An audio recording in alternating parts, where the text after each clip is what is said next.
Hello guys, welcome to my another new blog. আশা করি তোমরা সবাই ভালো আছো, আমিও ভালো আছি। এই ভিডিওটা বেশ কিছুদিন আগের, মানে এডিট করাও ছিল কিন্তু ভয়েস দিতে আমি পারতেছিলাম না বিভিন্ন রকম ঝামেলার কারণে।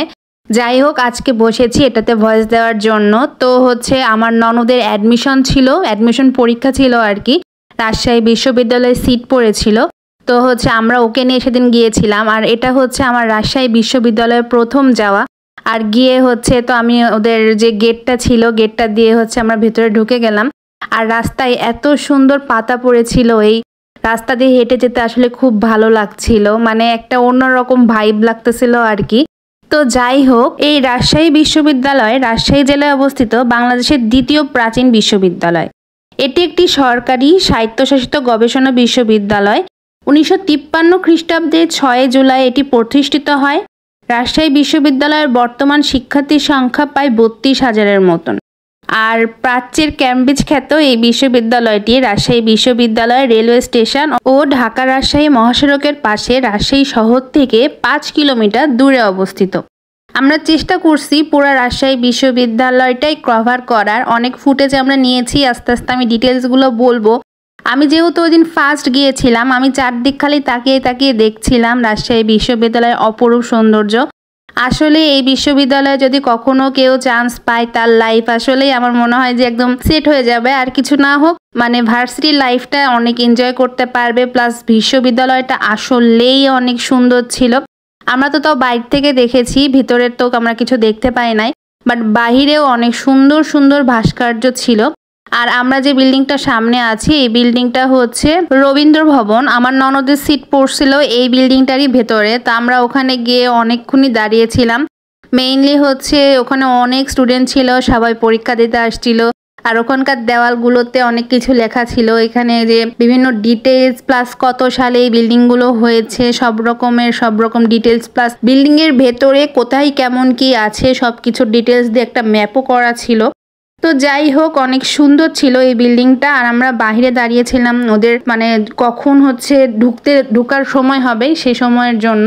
যেহেতু ওদের এক্সাম 1 থেকে 1.5 ঘন্টা মনে হয়, তো আমরা ভাবছিলাম যে ওকে এক্সাম দিতে ঢুকাই দিয়ে দেন আমরা পুরো ক্যাম্পাসটা ঘুরে দেখবো, প্লাস ভিডিও করব।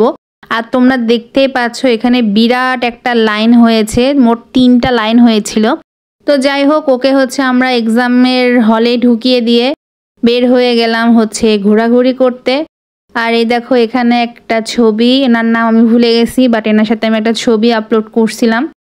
আর যাই হোক, তারপর আমরা সামনে এগিয়ে গেলাম। আর আমরা যখন গিয়েছিলাম ওই সময় রোজার টাইম ছিল, যে কারণে ক্যাম্পাসে সেরকম খাবারের দোকানগুলো ছিল না। তাছাড়া তো ওখানকার যে স্ট্রিট ফুডগুলো তো অনেক ফেমাস, ভাইরাল, আমি দেখছি অন্যান্যদের ভিডিওতে, বাট আমাদের সেই কপাল হয় নাই ট্রাই করার। তো এখানকার দেওয়ালগুলো দেখো, অনেক সুন্দর করে ছবি আঁকানো ছিল। ওদের এই আঁকানোগুলো যে এত সুন্দর, আমি জাস্ট তাকায় তাকায় দেখতেছিলাম। আমরা সব কিছু ছবি নিয়েছি, ছবিগুলো আমি এখনো আপলোড করি নাই, বাট খুব জলদি আমি আপলোড করে তোমাদের সাথে শেয়ার করব। আর রাজশাহী ভার্সিটিতে পড়ো এমন কেউ যদি থাকো যে আমার এই ভিডিওটা দেখতেছো, অবশ্যই কিন্তু শেয়ার করো আর কমেন্টে জানিও। আর এই তো আমরা ওই ছবির ভিডিওগুলো নেওয়ার পর আস্তে আস্তে সামনের দিকে আগাচ্ছিলাম। ওদের ক্যাম্পাসগুলো ক্যাম্পাসটা যে এত বড়, এক জায়গা থেকে আরেক জায়গা বা এক বিল্ডিং থেকে আরেক বিল্ডিংয়ে যেতে অনেক টাইম লাগে। আর আমরা হাঁটতে হাঁটতে সব জায়গায় ঘুরতেছিলাম। সেদিনকের ওয়েদারটাও একটু সুন্দর ছিল, একটু ঝিলমিল রোদ ছিল। আর এই যে গাছের পাতাগুলো পড়েছিল রাস্তায়, সেগুলো হয়তো এতক্ষণে পরিষ্কার করে ফেলেছে। এখন জাস্ট এই বাম দিকে ডান দিকে পাতাগুলো পড়েছিল। আর এখানে ওদের সব বাসগুলো দাঁড় করানো ছিল। তো আর কি, ঘুরতে ঘুরতে আমরা চারপাশে খালি বিল্ডিং দেখছিলাম। আমরা মেইনলি একটা প্লেসের সামনে যেতে চাচ্ছিলাম, একটু পরে ওই প্লেসটা হয়তো চলে আসবে। আপাতত তোমরা খালি যেগুলো বিল্ডিং দেখতে পাচ্ছ, এগুলোর সামনে গেলে আসলে কোনটা কোন কাজে, কোনটা কোন ফ্যাকাল্টি হয়তো দেখা যাবে। বাট এই যে আমরা হাঁটতে হাঁটতে এখন চলে এসেছি যেটার সামনে, সেটা হলো সুবর্ণ জয়ন্তী টাওয়ার। রাজশাহী বিশ্ববিদ্যালয় প্রতিষ্ঠার সুবর্ণ জয়ন্তী স্মারক এই সুবর্ণ জয়ন্তী টাওয়ার। প্রধান ফটক পেরিয়ে সড়ক দ্বীপের ডানে প্রশাসন ভবনের সামনে গোল চত্বরের দক্ষিণপুরে এই টাওয়ারটা অবস্থিত। আর এই টাওয়ারটার ডান দিকে এরকম ভাস্কর্য করা আছে অনেক সুন্দর, যেখানে মানুষ রিক্সা চালাচ্ছে বা বিভিন্ন রকমের আরো মানে কারিকুলাম দেখানো হয়েছে, কেউ বন্দুক হাতে দাঁড়িয়ে আছে। তা আমি তো এই সব কিছুই অনেক মুগ্ধ চোখে দেখছিলাম। এই যে তোমরা দেখতে পাচ্ছ ঘোড়ার গাড়ি, তারপর হচ্ছে ভ্যান গাড়ি, মানে এরা এত সুন্দর করে জিনিসগুলো তৈরি করেছে। এই যে আমাদের শহীদ মিনার, আমি তো সব কিছু খালি দেখছিলাম। সুবর্ণ জয়ন্তী টাওয়ার থেকে বের হয়ে আসতে হচ্ছে আমাদের সামনে এক শহীদ ডক্টর সৈয়দ মোহাম্মদ শামসুজ্জোহার এই স্মৃতিচারকটা হচ্ছে চোখে পড়ে। তো উনি রাজশাহী বিশ্ববিদ্যালয়ের রসায়ন বিভাগের সহযোগী অধ্যাপক ছিলেন, আর ওনাকে আমাদের দেশের প্রথম বুদ্ধিজীবী হিসেবে গণ্য করা হয়। আর একটু সামনে যেতে আমরা আলবার্ট আইনস্টাইন, তারপর সক্রেটিস এদেরকে নিয়ে লেখা কিছু নোট দেখতে পেলাম। তারপর হচ্ছে আমরা আস্তে আস্তে আরও সামনের দিকে আগাচ্ছিলাম। মেইনলি আমরা এখন গেটের দিকে চলে যাচ্ছি, মানে যে রাস্তা দিয়ে হচ্ছে আমরা আসছিলাম সেই রাস্তার দিকে আমরা এগোচ্ছি। আর এইখানকার এই পাতাগুলো পড়েছিল, এতই যে সুন্দর লাগছিল প্লেসটা। আমি দাঁড়িয়ে থেকে কিছু ভিডিও ছবি নিয়েছি, বাট কিছুই এখনো আপলোড করতে পারি নাই, সব কিছু করবো আস্তে আস্তে। তো তারপর আমরা চলে যাচ্ছিলাম এই ভাস্কর্যটার সামনে, এটার নাম হচ্ছে সাবাস বাংলাদেশ। এই ভাস্কর্যটি বাংলাদেশের মুক্তিযুদ্ধের স্মৃতি বিজড়িত ভাস্কর্যগুলোর মধ্যে অন্যতম। 1971 সালে বাংলাদেশের মহান মুক্তিযুদ্ধে অংশগ্রহণকারী তরুণ মুক্তিযোদ্ধাদের প্রতীকী ভাস্কর্যটি বাংলাদেশের অন্যতম বৃহৎ ভাস্কর্য। শিল্পী নিতুন কুণ্ডু এই ভাস্কর্যটি তৈরি করেন।